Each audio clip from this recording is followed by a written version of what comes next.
Hello everyone, c'est moi pour notre vidéo du Mystère D. J'espère que vous allez bien et que vous avez passé une excellente semaine. Alors aujourd'hui pour notre vidéo en 3 actus insolites de la semaine, je vous ai préparé un trio qui à mes yeux dit quelque chose de très particulier sur l'époque dans laquelle on est clairement en train de basculer. Vous allez voir dans notre info numéro 1, on va d'abord s'arrêter sur ce qui se passe au-dessus de nos têtes, avec un ciel qui semble devenir de plus en plus chargé en phénomènes qu'on nous demande presque déjà de trouver normaux. Ensuite, en actu numéro 2, on va parler d'intelligence artificielle. Mais pas de l'intelligence artificielle comme gadget ou comme assistant pratique. Non, de l'intelligence artificielle qui commence à toucher à quelque chose de beaucoup plus sensible, beaucoup plus dangereux, c'est-à-dire l'identité humaine elle-même, vous allez comprendre. Et enfin, en actu 3, on va terminer avec une vision du futur qui franchement a quelque chose de profondément dérangeant, en tout cas à mon sens, parce qu'elle ne consiste plus simplement à utiliser la technologie sur Terre, vous allez voir, mais à installer la machine jusque dans le ciel. 3 actus bien différentes, oui, certes, mais 3 actus qui, mises côte à côte, donnent malgré tout la sensation qu'on est peut-être en train d'entrer dans un monde où plus rien ne change brutalement parce que tout s'installe assez lentement pour finir par nous paraître normal. Et ça, les amis, à mon sens, c'est ce qui mérite qu'on regarde les choses d'un peu plus près. Vous avez vu, hein, Madame Duchesse qui est passée, cette fois-ci je l'ai vue, parce qu'après elle me fait la tête. Donc on est tous là, et bien là, pour commencer notre vidéo. Alors installez-vous confortablement, on y va, on y go, et c'est maintenant les amis.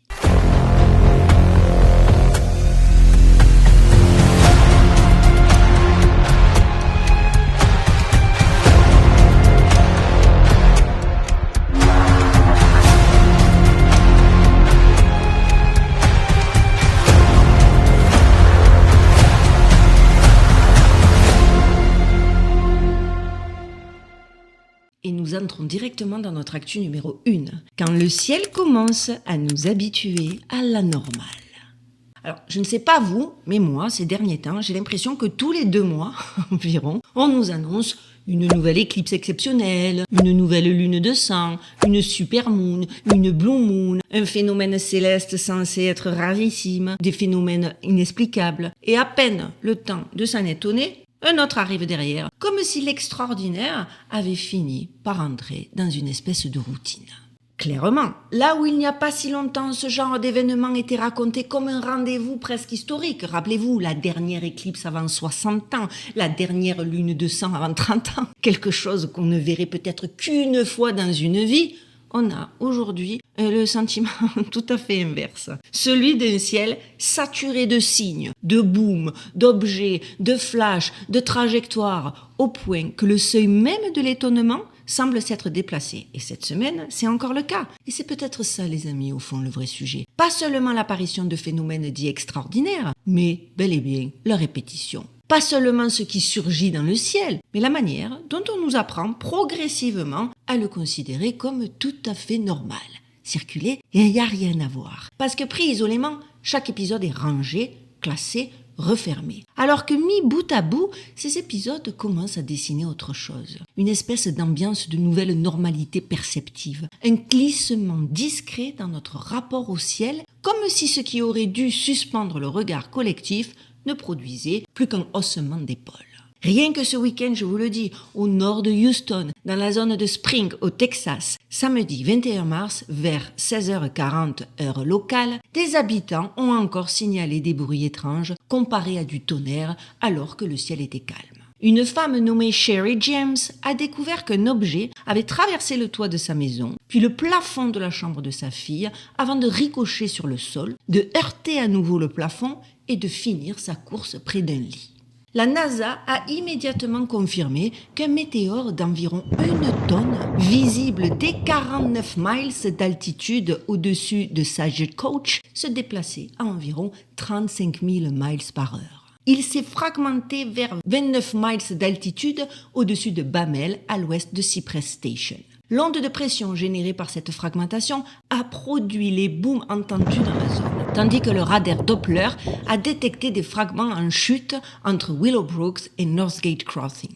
L'énergie libérée équivalait à celle de 26 tonnes de TNT, rendez-vous compte. Autrement dit, on ne parle pas ici d'une impression vague, ni d'un simple truc aperçu dans le ciel.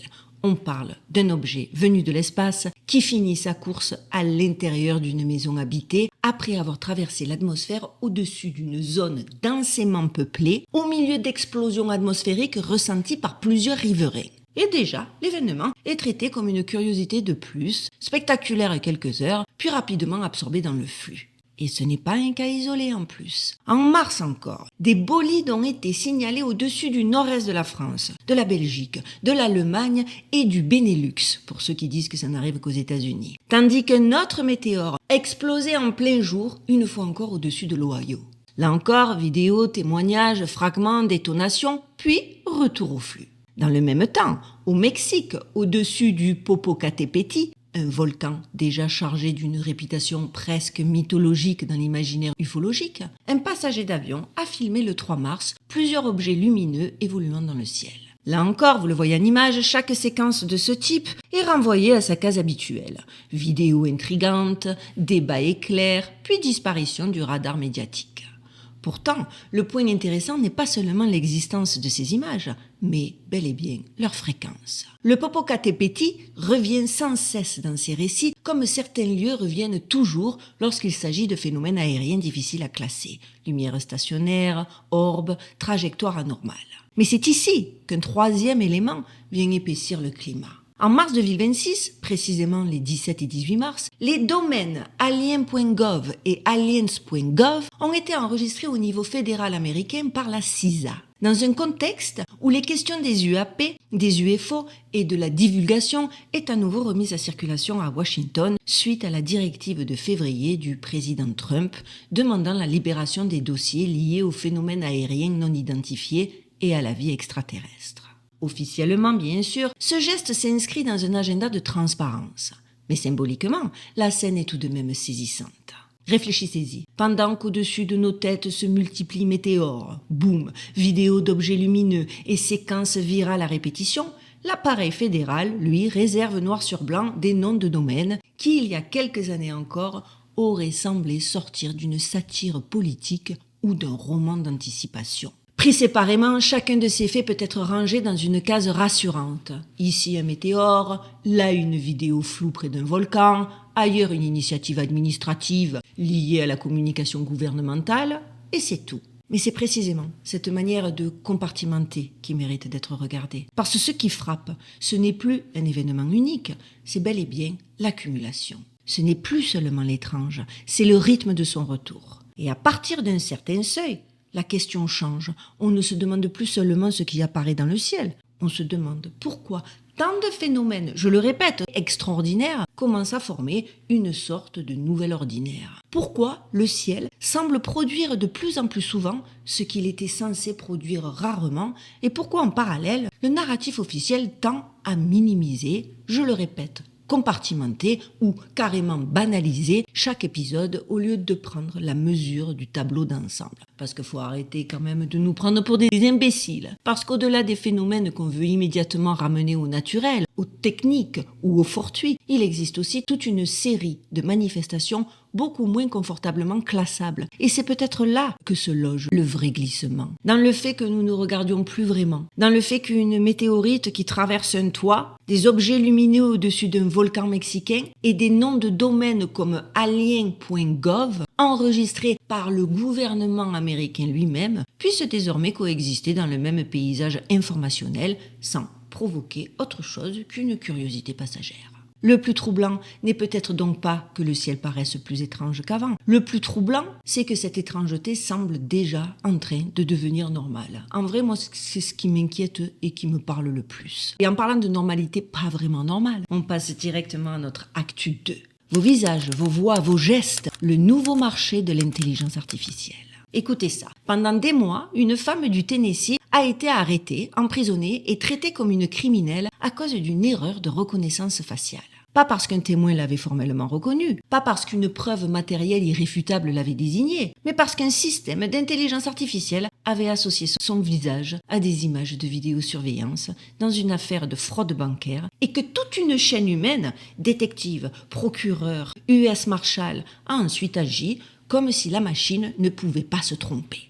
Angela Lips, 50 ans, grand-mère installée dans le comté de Carter au Tennessee, a vu sa vie basculer le 14 juillet 2025 lorsque les US Marshals se sont présentés à son domicile pour l'arrêter arme en main alors qu'elle gardait 4 enfants. Parce que l'histoire a commencé à ce moment-là. Quelques heures plus tôt, elle menait encore sa vie. En l'espace de quelques secondes, elle est devenue, aux yeux de l'appareil judiciaire américain, la suspecte d'une affaire de fraude bancaire instruite à Fargo, dans le Dakota du Nord, autour de chèques encaissés et de retraits effectués à l'aide d'une fausse pièce d'identité militaire. Extradée, enfermée, maintenue en détention pendant près de 6 mois, elle s'est retrouvée prise dans une mécanique pénale sous le poids de plusieurs chefs d'accusation, dont 4 pour utilisation non autorisée de données d'identité personnelle et 4 autres pour vol, alors même qu'elle n'avait jamais mis les pieds dans cet état et qu'elle disposait d'éléments situant sa présence au Tennessee au moment des faits reprochés. Au cœur de cette bascule, il n'y avait ni aveu, ni témoin décisif, ni preuve matérielle irréfutable, mais un rapprochement algorithmique établi à partir d'images de vidéosurveillance, de sa photo de permis de conduire et de ses réseaux sociaux. Oui, écoutez bien ça. Parce que c'est précisément là que l'affaire change de nature. Car on n'est pas seulement face à une erreur judiciaire parmi d'autres, comme il en arrive malheureusement beaucoup aux États-Unis, ni à une défaillance technique isolée, mais au moment où un outil probabilistique acquiert, dans les faits, un poids supérieur à la réalité même de la personne qu'il désigne. À partir de cette correspondance, jugée crédible, les amis, des enquêteurs à Fargo, des procureurs, des agents fédéraux, des procédures de transfert entre États et des décisions de détention se sont mis en mouvement comme si l'hypothèse logicielle, parce que c'est de ça qu'il s'agissait, suffisait à faire tenir l'accusation. Le vertige est là, dans le fait qu'un outil conçu pour orienter une enquête ait pu redessiner une identité, faire basculer une femme du Tennessee dans une affaire située à plus de 2000 km de chez elle, puis soutenir sa détention pendant des mois avant même que le chef de la police de Fargo ne reconnaisse publiquement ce 24 mars 2026 que des erreurs avaient bien été commises dans le traitement du dossier.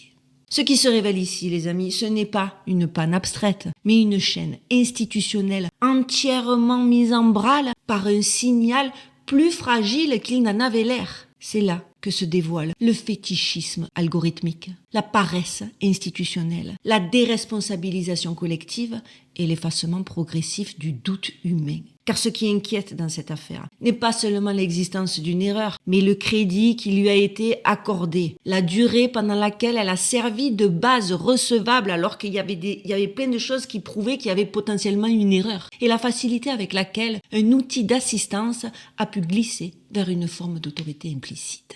Cette histoire est déjà choquante, mais attendez, parce que c'est même pas le plus troublant dans cette histoire. Ah oui, dites-vous qu'au moment même où j'enregistre cette vidéo et où certains se font broyer par des systèmes capables de confondre un visage avec un autre, d'autres humains, par milliers, sont en train de livrer volontairement leur propre visage, leur voix, leurs gestes et des fragments entiers de leur quotidien aux machines qui façonneront le monde de demain.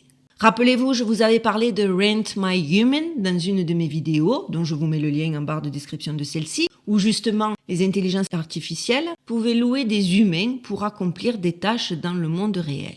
Eh bien, dites-vous que ça y est, on a basculé dans bien pire. C'est l'autre information vertigineuse de cette semaine. Le Guardian a documenté, le 21 mars, l'essor d'une économie mondiale dans laquelle des travailleurs précaires, notamment en Inde, en Afrique du Sud et aux États-Unis, sont payés quelques dollars par tâche sur des plateformes comme Cled AI ou Silencio pour filmer leurs trajets, enregistrer leurs conversations, capter leurs micro-expressions, leur voix, leurs habitudes les plus banales. Un jeune Sud-Africain touche 14 $ pour une vidéo montrant simplement ses pieds en train de marcher en ville. Un étudiant indien gagne un peu plus de 100 $ par mois en laissant son téléphone capter des sons ambiants et des fragments de paroles. Alors, sur le papier, la promesse paraît modeste, presque dérisoire. Un peu d'argent, vite, qu'est-ce qu'il y a de mal là derrière ? Mais ce qui se vend ici, ce n'est pas seulement du temps de travail, c'est déjà de la matière humaine exploitable. Ce n'est pas seulement l'automatisation du travail, mais c'est bel et bien l'industrialisation de l'intimité. Et à partir de là, on sort complètement du simple débat sur la vie privée. Car une société qui accepte qu'un algorithme puisse désigner à tort une vivante comme suspecte est déjà une société prête à franchir l'étape suivante. Capter les voix, c'est en train de se faire, les mimiques, les intonations, les réactions, les habitudes pour fabriquer des doubles, produire des présences artificielles, faire parler des absents, faire rejouer des morts, prolonger numériquement des êtres qui ne sont plus là pour consentir, corriger ou se défendre. C'est cela qu'il faut regarder en face. D'un côté, l'intelligence artificielle identifie mal, accuse mal, classe mal, et cela suffit déjà à faire basculer une innocente dans une machine pénale. De l'autre, on lui fournit volontairement, souvent par besoin d'argent, les briques mêmes de l'identité humaine. La voix, le visage, les mimiques, la présence, les automatismes corporels. Autrement dit, tout ce qui permet ensuite de simuler quelqu'un, de le cloner visuellement, vocalement, comportementalement. À partir de là, les conséquences changent de nature. Copies, faux témoignages, preuves synthétiques, souvenirs fabriqués, avatars posthumes, versions commerciales de personnes disparues. La frontière entre identification, imitation et résurrection artificielle commence déjà à céder. Cette semaine, encore plusieurs médias ont rapporté qu'une version générée par AI de Val Kilmer, mort en 2025, apparaîtra comme une part significative du nouveau film As Deep as the Grave, avec l'accord explicite de sa succession et de sa fille. Autrement dit, l'industrie culturelle elle-même n'en est déjà plus à se demander si cela doit arriver. Mais comment le rentabiliser? Comment continuer à utiliser des acteurs morts? Ce qui rend tout cela particulièrement inquiétant, ce n'est donc pas uniquement la puissance des outils, mais c'est le recul des garde-fous humains. La police donne du poids à un rapprochement algorithmique. Des travailleurs précaires cèdent des fragments d'eux-mêmes pour survivre. Les studios testent déjà la valeur marchande de présence posthume. Et pendant ce temps, l'imaginaire collectif traite encore tout cela comme une suite d'innovations séparées, alors qu'il pourrait s'agir des premières briques d'un basculement beaucoup plus profond, celui d'un monde où l'identité devient modulable, duplicable, saisissable, commercialisable, pendant que le doute humain, lui, perd peu à peu son autorité. Hier encore, on disait que l'intelligence artificielle allait nous aider à mieux lire le réel. Aujourd'hui, j'ai bel et bien l'impression qu'elle commence à décider qui vous êtes, pendant que d'autres lui vendent déjà leur visage, leur voix et leurs gestes. Et à ce rythme-là, la vraie question n'est peut-être plus seulement de savoir ce que la machine peut reconnaître, mais au contraire, ce qu'elle finira par pouvoir faire de nous. Et je sais que certains pensent que c'est complètement fictif et que c'est de la science-fiction, mais réfléchissez 2 secondes. Et justement, s'il y en a un qui a peut-être un début de réponse à cette question, c'est celui qui nous intéresse maintenant, et vous allez voir, dans notre actu numéro 3. Le plan d'Elon Musk pour privatiser le ciel. Et oui, et je finis avec cette actu. Ce qui brillera demain au-dessus de nos têtes ne sera peut-être plus seulement un astre, un satellite discret ou une anomalie quelconque. Ce sera peut-être l'infrastructure visible d'une intelligence artificielle planétaire. Parce que oui, cette semaine, Elon Musk a détaillé une vision qui, prise au sérieux, dépasse largement la promesse technologique habituelle. Des centres de données AI en orbite reliés à une montée en puissance industrielle, des puces et des robots dans une architecture qui déplacerait littéralement dans le ciel une partie de la puissance computationnelle du futur. Écoutez, Reuters a rapporté le 22 mars que SpaceX et Tesla prévoyaient de construire à Austin, au Texas, 2 usines avancées de semi-conducteurs sur un même site. L'une pour les voitures et robots humanoïdes, l'autre pour des centres de données d'intelligence artificielle dans l'espace, dans le prolongement du projet TerraFab annoncé la veille.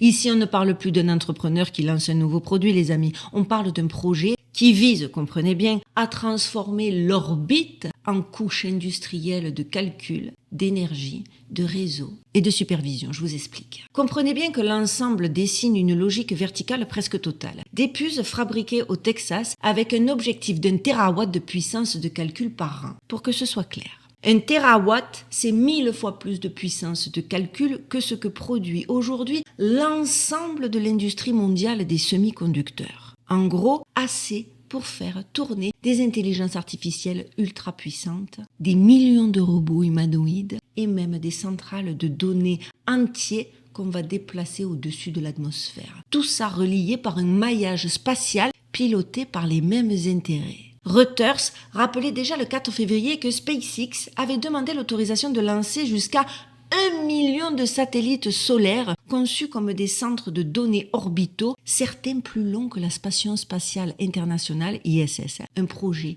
d'une échelle, les amis, sans précédent. Et c'est précisément cette échelle qui change tout. À partir du moment où l'on parle d'1 million de satellites data centers, on quitte la new business pour entrer dans une reconfiguration matérielle du ciel lui-même. Des astronomes et défenseurs du ciel nocturne, d'ailleurs, alertent déjà. Space.com rapportait cette semaine qu'un tel réseau pourrait rendre visible à l'œil nu des dizaines de milliers d'objets aussi lumineux que des étoiles dans notre ciel, bouleversant l'astronomie, l'observation amateur et notre perception ordinaire de la voûte nocturne. La contestation ne porte pas seulement sur l'encombrement orbital, mais sur l'idée qu'un firmament perçu comme horizon naturel devienne l'interface lumineuse d'une infrastructure computationnelle privée. Et pour ceux qui suivent depuis longtemps mes vidéos sur le firmament justement des anciennes civilisations, sur l'idée d'un dôme, d'une matrice ou d'une structure cachée du ciel, il y a quelque chose ici de vraiment troublant. Parce que si même les élites techno qui façonnent le monde parlent depuis des années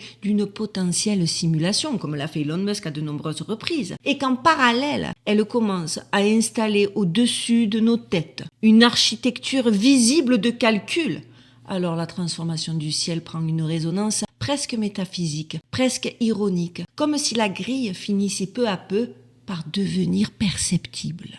Rendez-vous compte en plus, le même homme qui parle depuis si longtemps de simulation est aussi en train de pousser un projet qui pourrait transformer le ciel physique, le firmament lui-même, en infrastructure visible d'intelligence artificielle. Avec demain des dizaines de milliers d'objets lumineux au-dessus de nos têtes visibles à l'œil nu. Comme si notre époque était en train de construire dans le réel la couche visible de ce qu'on nous a peut-être toujours appris à ne jamais regarder. Pensez-y.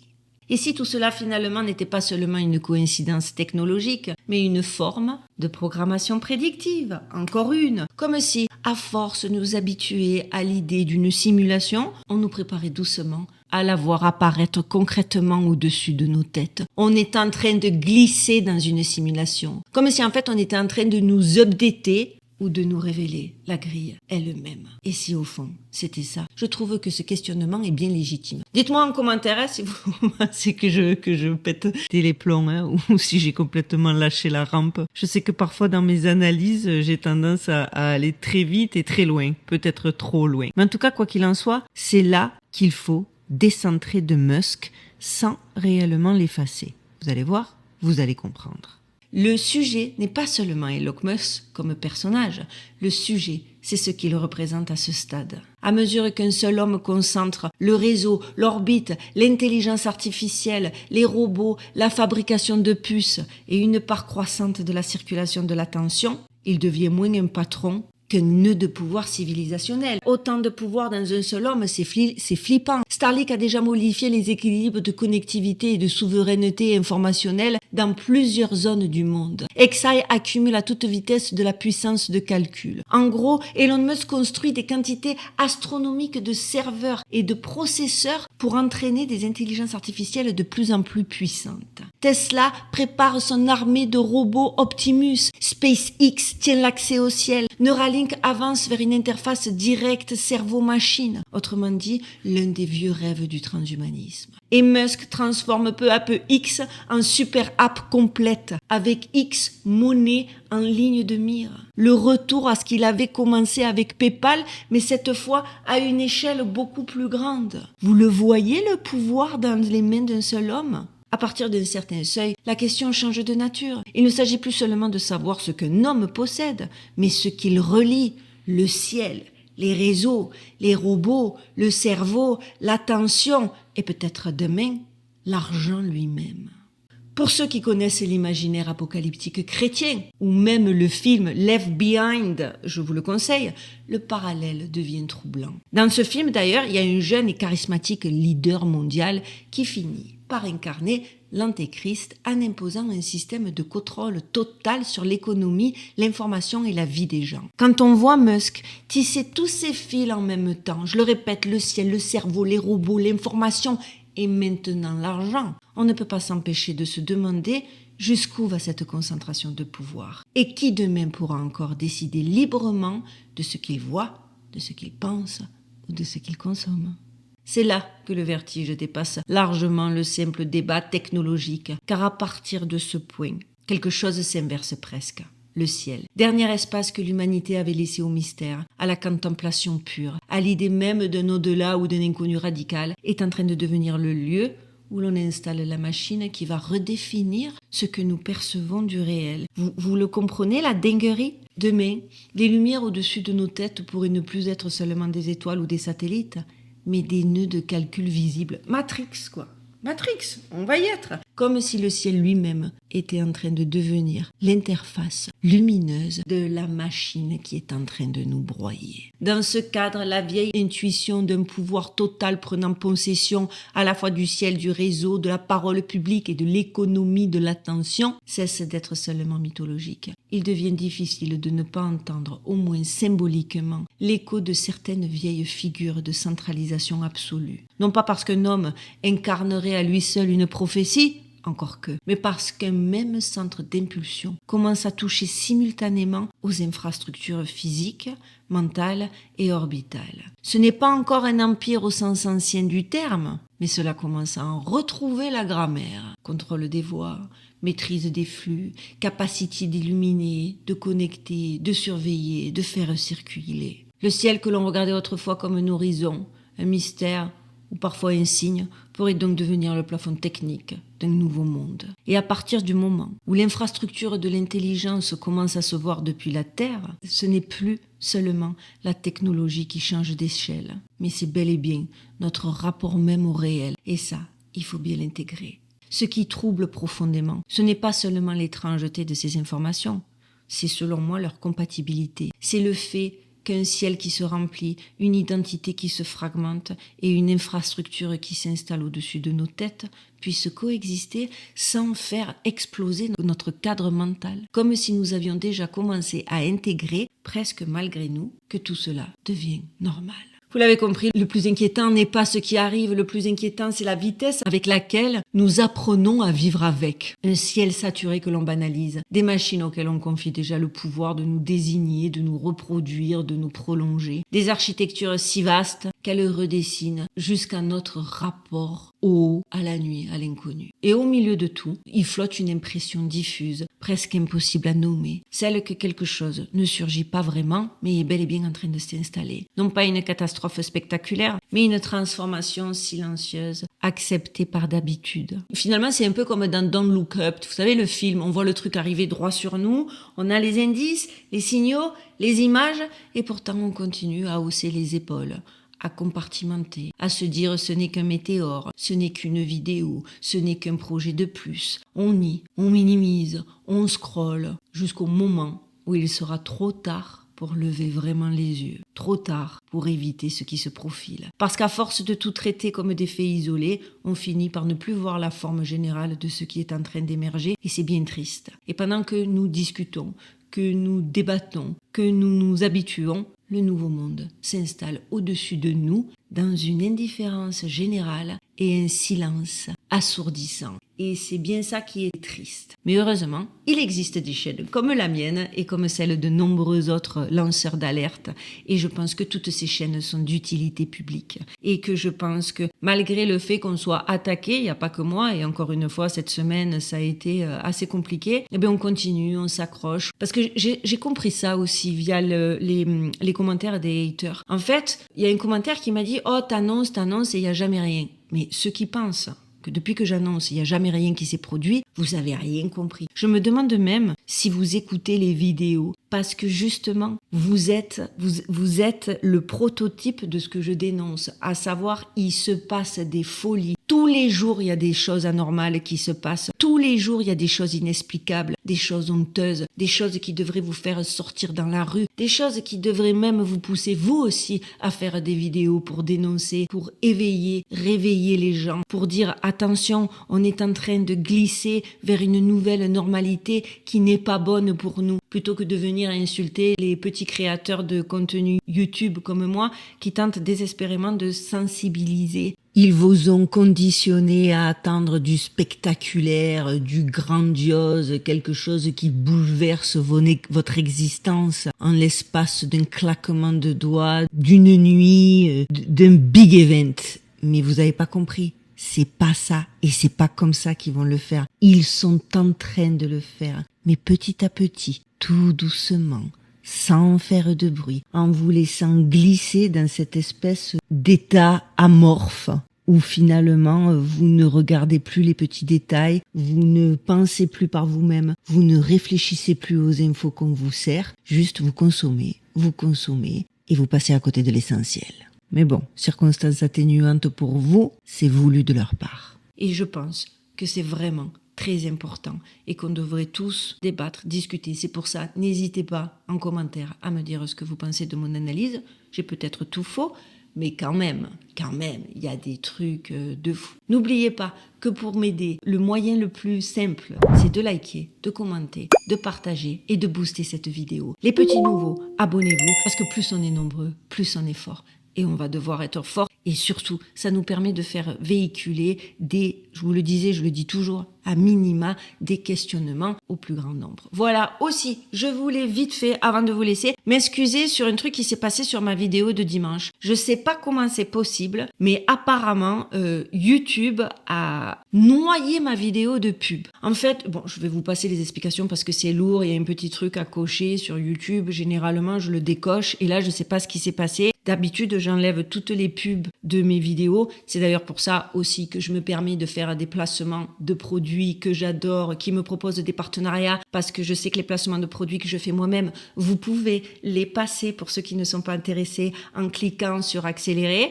Je vous mets même généralement un timing dans la vidéo pour que vous puissiez sauter si ça vous intéresse pas en un clic. Je préfère faire ça plutôt que comme la majorité des créateurs, enfin de certains créateurs, vous balancer des pubs pendant tout le visionnage de la vidéo. Je ne l'ai jamais fait et donc vraiment je suis désolée parce que je comprends pas ce qui s'est passé dimanche dernier, mais apparemment il y avait des pubs, je sais pas, toutes les 5 minutes. J'ai rectifié entre-temps, j'ai compris d'où venait l'erreur, j'ai rectifié, je voulais m'excuser pour la gêne occasionnée et je ferai bien attention à ce que ça ne se reproduise plus.